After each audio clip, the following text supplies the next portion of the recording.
पश्चिम रेल्वेने 21 आणि 22 फेब्रुवारीला वसई आणि विरार दरम्यान जम्बो नाईट ब्लॉक जाहीर केलाय। दरम्यान 21 आणि 22 फेब्रुवारीला वसई रोड आणि विरार स्थानकादरम्यान सकाळी 12 ते दुपारी 4:15 पर्यंत अप आणि डाऊन धीम्या मार्गावर ट्रॅक आणि सिग्नलिंग आणि ओव्हरहेडच्या उपकरणांच्या देखभालीचं काम करण्यासाठी 4 तासांचा जम्बो ब्लॉक घेतला जातोय।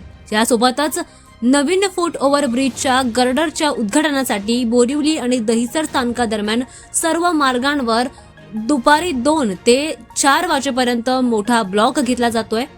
खरं तर ही बातमी आता समोर येते। ब्लॉक कालावधीमध्ये वसई रोड आणि विरार स्थानकादरम्यान सर्व स्लो उपनगरीय गाड्या जलद मार्गांवर चालवल्या जातील। बोरिवली आणि दहिसर दरम्यान एफओबी लॉन्चिंग ब्लॉकमुळे काही उपनगरीय आणि मेल एक्सप्रेस गाड्यांवर सुद्धा याचा परिणाम होणार आहे। प्रभावित गाड्यांचा तपशील देखील यावेळी रेल्वेच्या अधिकृत वेबसाईटवर सांगण्यात येते, ज्यामुळे प्रवाशांनी प्रवास करताना रेल्वेचं वेळापत्रक तपासणं गरजेचं असल्याचं म्हटलं जातंय।